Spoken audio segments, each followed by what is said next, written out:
Olá, tudo bem com você? Como foi assistir a aula de ontem? Eu fiquei super empolgada em apresentar para você o conteúdo de ontem, porque afinal de contas a gente fala tanto de empatia, nós conversamos sempre sobre a importância de ser alguém que recebe o outro sem julgamento, sem preconceito, que quando necessário nos colocamos no lugar do outro, mas saber estratégias para sermos mais empáticos ainda é super importante, né? Espero que você comece a colocar em prática o que você aprendeu ontem, porque afinal de contas nós já podemos começar a exercitar tudo aquilo que você teve de conteúdo ontem. E se ontem eu estava empolgado, hoje eu estou mais ainda, porque vamos conversar sobre neuromarketing. Posso falar uma coisa para você? Sabe por que eu me sinto capacitado para falar sobre esse assunto, neuromarketing, neurovendas? Porque afinal de contas eu compro, eu vendo e também sou especialista em comportamento, já que sou psicóloga há mais de 18 anos e também neurocientista há 22 anos. E o que a gente está fazendo lá no universo da psicologia, nas neurociências, é estudar comportamento humano, o que acontece no cérebro para trazer para a nossa vida mais significado, mais entendimento sobre por que a gente comporta, como podemos melhorar o nosso comportamento, como melhor acessar ao outro. Então nós estamos aqui para conversar sobre algo que faz parte do meu universo profissional. Além disso, pode parecer bobagem, mas muita gente lê um texto científico e não compreende e acaba tirando uma conclusão equivocada. Mas como eu interpreto o texto, leio e também escrevo textos científicos já há muitos anos, me sinto capaz de ler um texto científico e conseguir trazer para você uma explicação simples e também dentro daquilo que foi o objetivo daquele estudo e também a conclusão que chegaram. Por isso que neste momento quero falar de um assunto que me empolga muito, que é neuromarketing. Sabe, a gente acha que é um assunto muito antigo, a neuroeconomia, mesmo usar as estratégias, o conhecimento das neurociências para apresentar um produto, esse não é um campo muito novo não. A neuroeconomia surge na década de 1990, acredita nisso? Bem depois é que surgiu o neuromarketing. Então nós estamos falando de uma área de estudo e também de atuação profissional que é bem recente. Por isso eu já adianto para você que nós não temos todas as estratégias claras, sabemos exatamente como deve fazer. Primeiro porque a gente ainda não tem esse conhecimento total sobre o sistema nervoso central. Do contrário, nós neurocientistas assumimos que ainda há muito para se entender, aprender sobre como tudo acontece na nossa cabeça, sendo interpretado aí em forma de sentimento, de comportamento, fazendo com que a gente tenha melhores relações com uns do que com os outros, que nos coloca no movimento da vida. Então, eu vou te trazer muito do que já se fala sobre esta área tão interessante e que é indispensável para você que quer ser mais assertivo na hora de apresentar o seu produto. Vamos lá? Uma coisa que se pensava e que hoje nós sabemos que não é assim, que na hora que a gente vai comprar um produto, nós tomamos ali uma decisão racional, utilizando muito do córtex pré-frontal no aspecto não de racional, mas de uma decisão ali clara, objetiva, vou comprar porque quero, vou comprar porque necessito, mas não é bem assim. O que a gente sabe, e as neurociências têm revelado isso muito mais a partir dos estudos de Damasio, é que a emoção está muito presente, sim, na hora de nós decidirmos pela compra de um serviço ou de um produto. Damasio, só para trazer para você mais entendimento, Damasio ainda é um dos maiores nomes nas neurociências que estuda sobre como acontecem as emoções, como tudo isso se arquiteta no nosso cérebro. E a partir então dos estudos dele e de outros grandes neurocientistas, nós começamos a refletir um pouco mais sobre como se arquiteta essa emoção, como ela se transforma em sentimento e consequentemente em comportamento. E a partir de então a gente vê que muitas das nossas escolhas, elas são feitas assim a partir da emoção. E agora, com o evento da ressonância magnética, de ali olhar as imagens desse cérebro, como ele é ativado, como ele não é ativado, ficou muito mais fácil ainda de fazer alguns experimentos sobre se um cérebro, se uma pessoa gostou de um produto, se ela vai comprar, se ela não vai comprar, o que uma propaganda provocou sobre ela, porque quando a gente faz, por exemplo, uma ressonância magnética funcional, o que a gente vê são as estruturas cerebrais que estão mais ativadas. E como a gente sabe que as estruturas cerebrais estão envolvidas com alguns comportamentos, com algumas emoções, fica mais fácil de tirarmos algumas conclusões. Por exemplo, nós sabemos que a amígdala está envolvida com a expressão do medo. O núcleo acumbente com olharmos para algo e desejarmos. Então, quando a gente olha para um cérebro, por exemplo, e o núcleo acumbente foi ativado, puxa, rolou desejo por esse produto. Então, assim, ficou muito mais fácil ainda de pensarmos sobre como os indivíduos se comportam diante da compra. O que a gente tinha, por exemplo, o que a gente tem ainda na neuroeconomia, na economia, é que assim, nós temos dados matemáticos, né? Olha-se, por exemplo, o que faz um homem comprar mais um carro? É o motor ou o design? Então pega esta informação aí das compras e a partir de então faz estudos sobre como os homens preferem os carros e as montadoras, as grandes marcas vão trabalhar em cima disso. O marketing, ele tem a intenção de deslocar o desejo de um cliente, de um produto para levar para aquele que é o meu objeto de interesse. Mas quando vem o neuromarketing, ele surge porque a neuroeconomia e o marketing tradicional já não estavam dando conta. E não dando conta porque não são eficazes, mas porque existem algumas perguntas que eles não conseguiam responder. E aí surge então o neuromarketing e quando nós olhamos, é de fato muito interessante tudo que a gente vai descobrindo. Deixa eu já te fazer um esclarecimento também, para que você não falar assim, puxa, então a gente vai ver qual a região do cérebro que é ativada, e aí eu vou criar estratégias para alcançar aquele objetivo, porque vai fazer a pessoa ter o desejo por aquilo, ou ter medo, ou rejeitar. Isso é ético? Claro que é ético, sem dúvidas nenhuma, se seguir os parâmetros que nós indicamos. É ético por quê?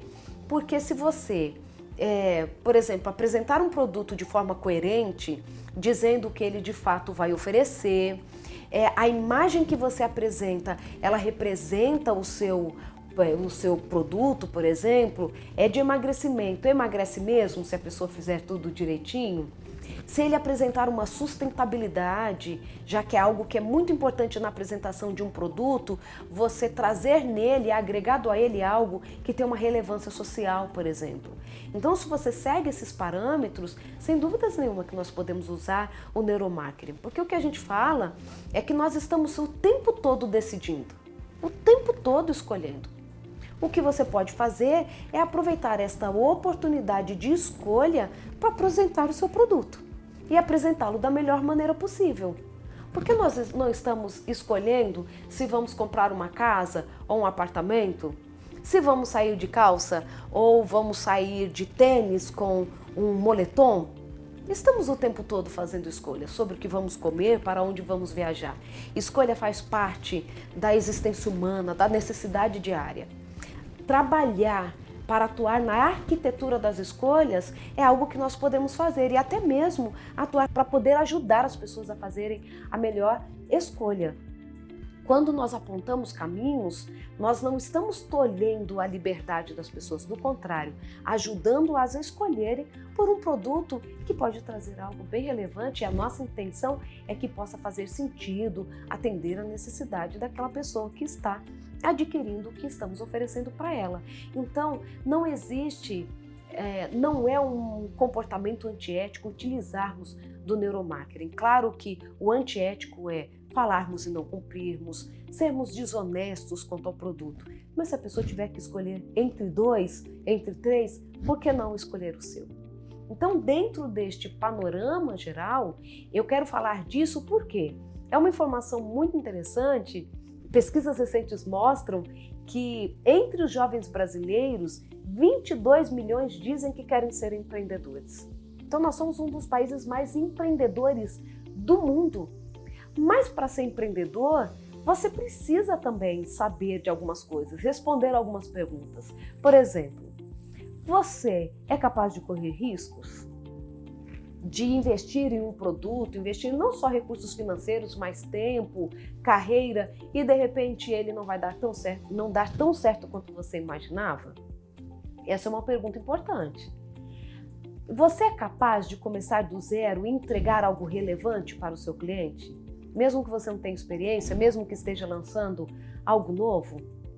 Você é capaz de lidar com frustração? Você é capaz de se organizar? Você sabe conversar com o cliente? Sabe apresentar o seu produto?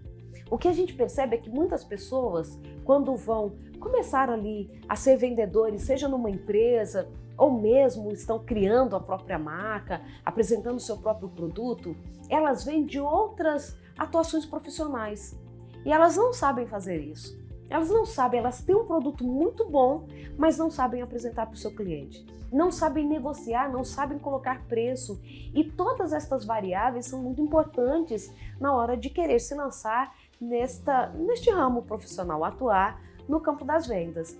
E quando a gente olha também, muitas pessoas não exercitam a criatividade. Criatividade é um outro assunto que eu gosto muito de falar. Você é criativo? Você se considera criativo? Porque criativos todos somos. Você se considera criativo? Você se debruça em cima de um projeto e fala assim, eu preciso achar uma solução aqui? Se você faz isso, você já está no movimento certo. Além disso, quando a gente olha para as pessoas que querem apresentar um produto para um cliente específico, muitas delas não tomam tempo para estudar o seu cliente. Quem é o seu cliente? Quem vai comprar o seu produto? Quando ele chega até você, seja por meio das redes sociais, por uma venda online, ou mesmo quando ele entra na sua loja, você consegue reconhecer que ele é um cliente em potencial? Você sabe escutá-lo? Sabe atender a demanda dele e também despertar nele o desejo pelo seu produto que vai fazer diferença na vida dele? Então tudo isso é muito importante. Muitas vezes nós estamos preocupados em investir em propaganda, em comprar uma loja bonita e claro, tudo isso é super importante, mas às vezes está nos faltando o básico para estar com esse cliente. Então começa a pensar sobre isso, porque é extremamente relevante para você atuar da melhor maneira possível. Você sabe planejar? Planejamento é essencial para qualquer negócio, para qualquer venda. Eu gosto de pensar que o planejamento, ele não vai nos garantir o sucesso, mas vai nos aproximar mais dele. Vai fazer com que a gente acerte mais. Vai fazer com que a gente, claro, não pode ter só o plano B, tá? Tem que ter o C, o D, pensar em diferentes estratégias, porque isso tudo é extremamente importante na hora de você apresentar o seu produto. Não deu muito certo algo, você muda, você pensa em algo diferente. Além disso, eu gosto muito de pensar que o planejamento ele é importante, porque o mais importante não é conhecer o futuro, é estar preparado para qualquer futuro que lhe apareça. Então é isso que é importante. A gente não vai conhecer o futuro mesmo. Quantos de nós imaginávamos que íamos seguir um ramo, até profissional, uma carreira profissional, e a gente não seguiu? Começamos com um produto e de repente vimos que aquilo que parecia ser secundário se tornou o nosso produto principal. Então tudo isso é importante. A gente não precisa conhecer o futuro. Nós precisamos estar preparados para qualquer futuro que nos apareça. E isso é extremamente importante. Além disso, quando nós pensamos na arquitetura da escolha, na tomada de decisão, como eu disse para vocês, ela não é tomada só de forma racional. Mas as questões emocionais que muitas vezes nem temos a percepção estão ali presentes. Então sobre isso nós podemos atuar também. Já vou dar uma dica para você porque eu não vou aguentar esperar mais. Por exemplo, quando nós vamos apresentar um produto para as pessoas e a forma de apresentar é mais importante às vezes do que ficar descrevendo o produto. Vou te explicar. O apelo emocional, fazer a pessoa lembrar de alguma coisa da infância, contar uma história que envolva aquele produto, às vezes é muito mais importante do que ficar ali, olha, ele é resistente à água, ele faz isso, ele faz aquilo. Claro que o seu cliente vai ter que saber tudo isso, mas se, por exemplo, você contar uma história ou evocar uma lembrança, vai ser extremamente importante. Porque quando a gente evoca uma lembrança, por exemplo, vamos dizer que uma marca vai lançar uma sandália e ela quer fazer um relançamento de uma sandália que já foi sucesso há 10, 20 anos. O que ela vai fazer? Provavelmente apresentar uma mãe lembrando de quando ela era criança e usava aquela sandália. E sem dúvidas nenhuma que as mulheres que estiverem assistindo e que elas usaram aquela sandália, elas ficam mais tendenciosas a comprarem uma igual para as filhas, se elas tiverem as filhas.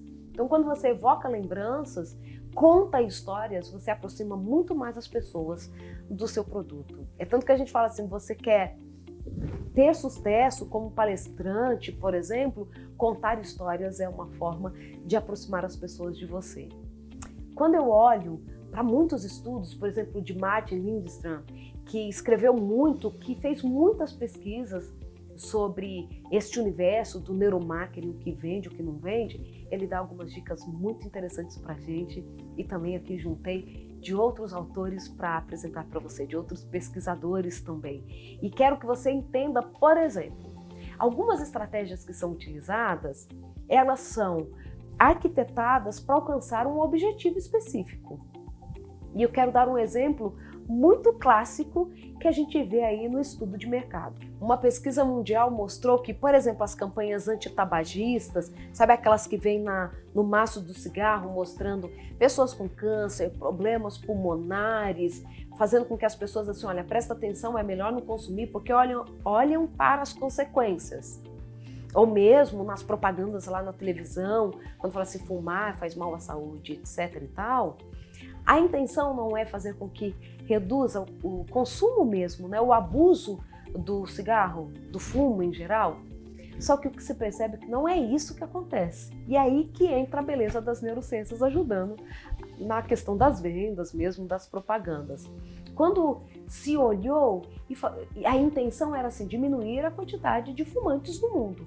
E o que se percebeu é que aumentou. Foram então feitos estudos, investigação em cérebros de fumantes ou de pessoas vendo estas propagandas, e o que acontecia era que o núcleo accumbente, envolvido com o desejo, era ativado quando a pessoa via essa propaganda. Qual a conclusão que você chega? Que quando a pessoa via lá a propaganda antitabagista, no lugar de diminuir a vontade de fumar, aumentava. Porque o núcleo accumbente trazia para ela o desejo de experimentar ou de fumar novamente. Então, na verdade, o que estas campanhas fazem é o contrário do que os governos, por exemplo, as agências de saúde desejam. Estão, na verdade, trabalhando a favor das indústrias do cigarro. Olha só que não ter a possibilidade de fazer uma investigação dessa, ou não participar de pesquisas, ou não ter o privilégio, como você está tendo agora, de ter estas informações, pode prejudicar uma campanha que envolve bilhões, muitas vezes, de dólares, de reais. Então, saber isso é muito importante. Então, tem que saber que essa receptividade, o estudo do mercado é importante. Você lá fez um laço super bonito para o cabelo de meninas, achou que vai ser incrível porque as meninas vão gostar porque é rosa, porque é amarelo, mas de repente não começou a vender. Então talvez seja a hora de parar e ver o porquê que não está vendendo. Será que é a cor?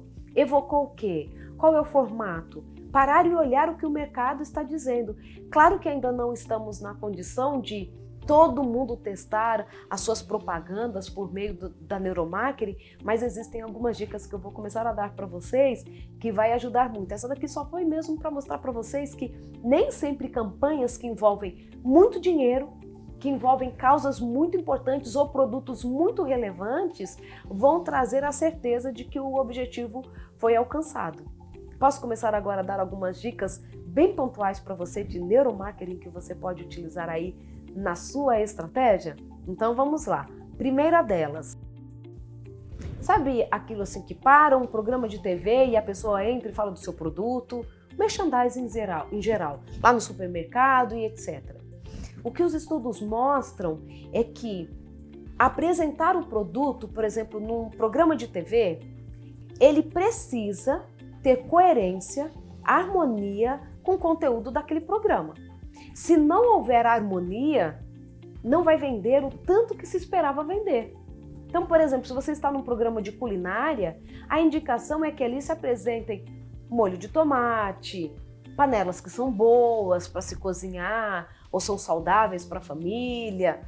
Tudo que envolva com comida vai ser melhor aceito do que você apresentar o produto que não tenha muita relação. Não estou dizendo que não se vende o produto que não tem muita relação. Estou dizendo que acertar, vender muito mais, passa pela harmonia entre o merchandising e onde ele está sendo feito. Quando você for anunciar o seu produto, seja onde for, mesmo lá no shopping, que você conseguiu um espaço ali para que quando as pessoas estejam passando, elas olhem o seu produto. Se você estiver perto de lojas que são mais coerentes com o seu produto, se você tiver clara essa oportunidade, vai ser muito melhor do que fora do contexto.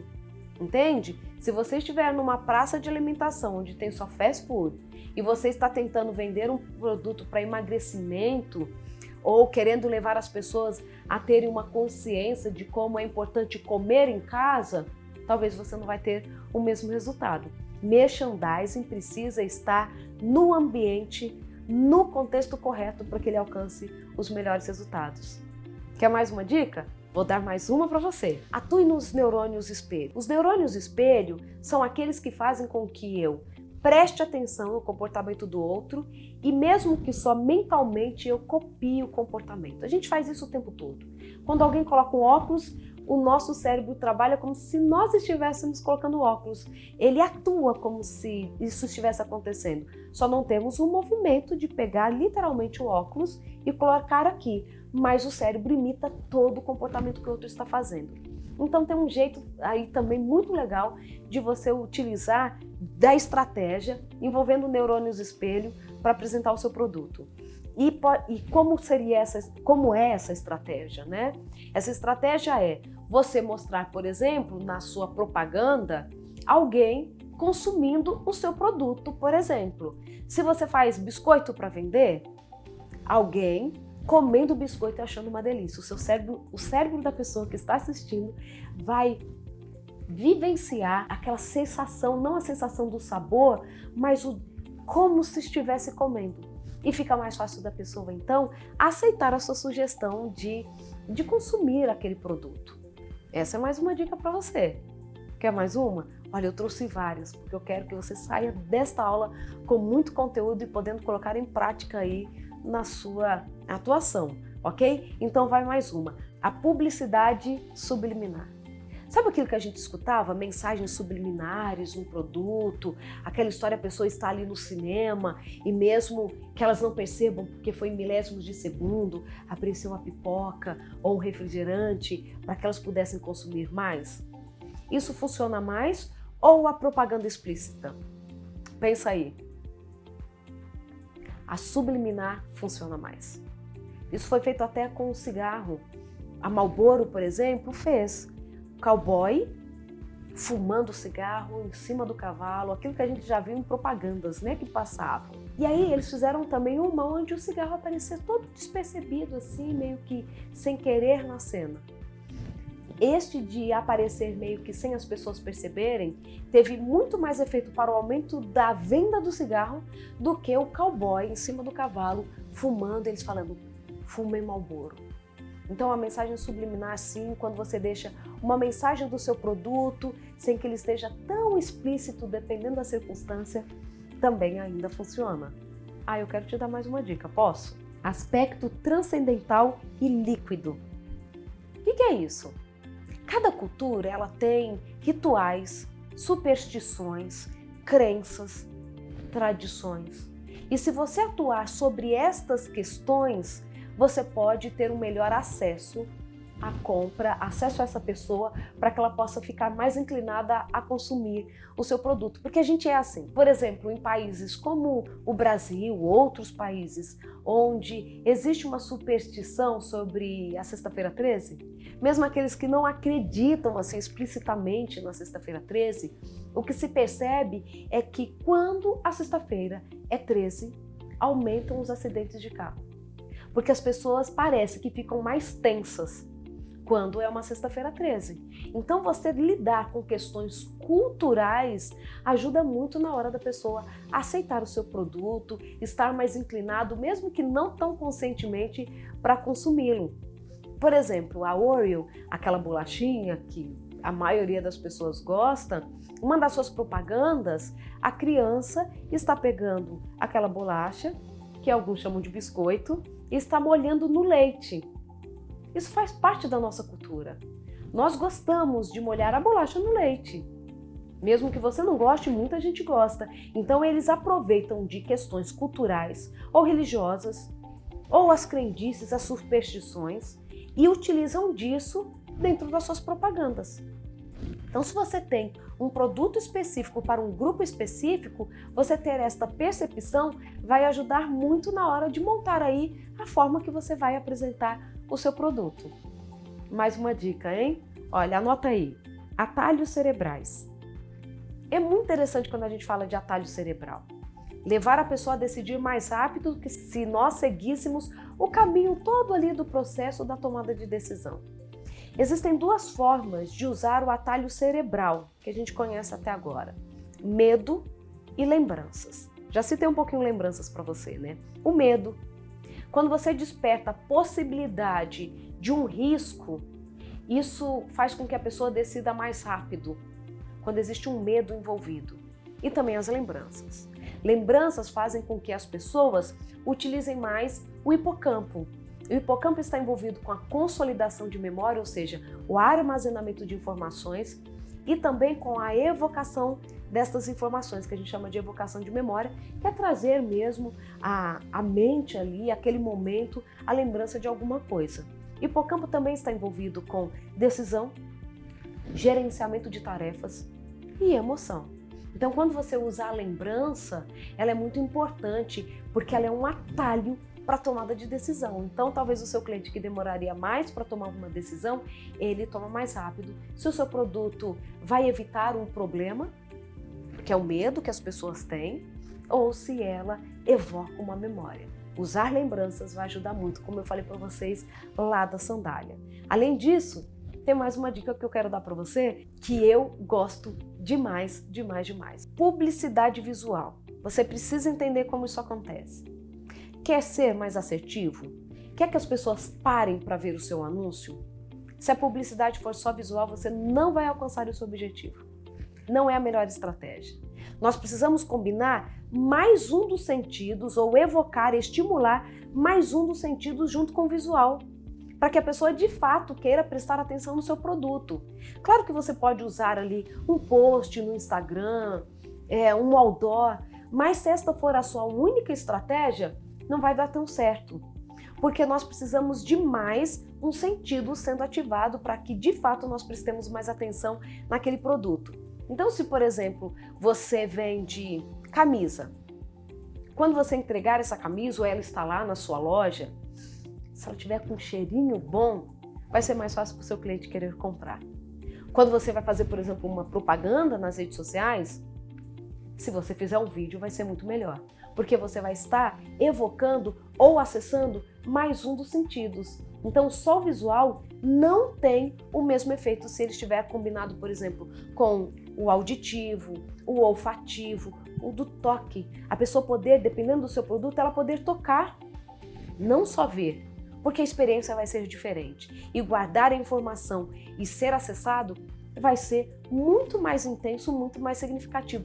Então não esqueça que na sua publicidade ela não pode ser estritamente visual. Ela não pode ser apenas visual, porque isso vai impedir que alcance os objetivos que você quer, que as pessoas se interessem mais pelo seu produto, tá bom? Erro que muitas propagandas no Brasil cometeram, principalmente quando queriam acessar o público, né, chamar a atenção do público masculino. Já viram algumas propagandas onde se vende, por exemplo, uma bebida e aparece uma moça toda bonita, toda sensual, com pouca roupa para que se venda mais a cerveja, por exemplo? Tem uma marca no Brasil que cresceu muito em um único ano, foi liderança de vendas de cerveja, porque mudou a estratégia e colocou pessoas comuns ali festejando, bebendo. Diferente do que se pensa. Vai sim atrair mais o olhar do homem, já que a cerveja era uma coisa que envolvia mais o público masculino, né? Já se mudou muito isso. Mas quando você tem este apelo sexual, você chama atenção para a imagem sensual, em detrimento de chamar atenção para o produto. Então, é como se fosse uma concorrência desleal. Está prestando atenção na mulher bonita e está colocando em segundo plano prestar atenção que você falou que aquele produto oferece. Isso funciona também para outdoor, para qualquer lugar. Eu lembro que há um tempo eu estava em alguma cidade e, sem brincadeira, era propaganda de piso mesmo de casa, revestimento. Mas era uma moça toda sensual no outdoor. Você acha que os homens estavam olhando para o piso? Quem vendia o piso, eles estavam olhando era para a moça. Então essa não é uma estratégia. O que é estratégia é assim, olha, quer uma moça de lingerie, por exemplo, só se for para mostrar para as meninas, se você estiver vendendo lingerie. Porque aí, no que a mulher olhou para aquela moça bonita, com aquele corpo incrível, com lingerie, ela vai se colocar no lugar daquela moça e vai falar assim, puxa, eu posso ficar bonita assim, porque vai acessar o neurônio espelho, ela se coloca no lugar da outra. A mesma coisa, se quer colocar um moço lá só de sunga, que seja para vender sunga para os homens, porque senão as mulheres vão ficar olhando para o moço bonito. E isso vai impedir que as pessoas olhem para o produto em si. Então, quando você quer mostrar um produto com relevância, você não pode ter em concorrência algo que vai chamar muito mais atenção. Que são, por exemplo, o que a gente chama de estímulos que estão ali pareados, mas que não tem nada a ver. Então você tem que alinhar isso. Quando nós falamos, por exemplo, de colocar uma memória, evocar uma lembrança, tem tudo a ver com o produto. Por exemplo, usava sandália e agora a filha vai usar. Ela está sendo acessada. Agora, a moça bonita, pareada com venda de piso, só vai fazer com que se olhe, os homens olhem para a moça bonita e nem vai lembrar qual o piso que estava ali na propaganda. Então, alinhem isso. Outra coisa também que as pessoas... Agora, olha, terminei essas dicas e quero te falar algo que também é importante, que também vai passar por uma dica. Quando nós somos bem recebidos em uma loja, somos acolhidos mesmo, começa a aumentar os níveis de ocitocina. E a gente já sabe, né? Ocitocina é o hormônio que nós chamamos da cola social. É quando nós ficamos à vontade com o outro, queremos ficar perto do outro. E quando nós somos bem acolhidos, a ocitocina começa a aumentar. E quando a ocitocina começa a aumentar, eu fico mais sugestionável à influência do outro, à opinião do outro, que tem tudo a ver lá com a empatia de ontem, né, da nossa última aula. E aí, quando você aumenta a ocitocina da pessoa, ela vai ficar mais suscetível a te ouvir, a saber mais sobre o produto, sobre a sua proposta. Agora, se a pessoa entrou na sua loja, você tem que atender e ela viu que você a viu, mas você continua ali mexendo no celular, esperando para ver se ela vai ficar na loja mesmo ou se ela vai sair, a ocitocina não começou a aumentar não. E ela já pode começar a ter uma barreira com você. Então, levanta, vai lá todo cordial, vai atender, acolha, porque no acolhimento você vai ser ainda mais bem recebido por aquele cliente. Então faça isso, ok? Sabe uma coisa também que é muito interessante? Na ideia de que você tem que entender o seu cliente, é o humor do cliente. O cliente, ele entrou mal-humorado, tá? Ele tem que comprar, mas ele está mal-humorado. Ou ele está ali, mas ele não estava muito afim do seu produto, ele precisa, mas talvez não precise ser naquele momento. Se ele estiver mal-humorado, presta atenção, você vai utilizar de argumentos negativos para ele.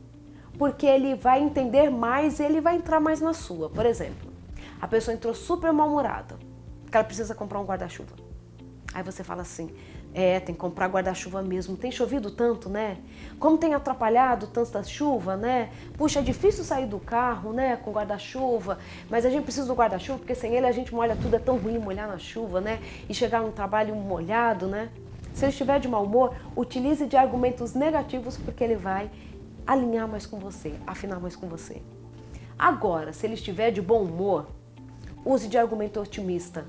Leve ele a pensar no futuro. Vamos usar o guarda-chuva novamente? Ele entrou super bem-humorado.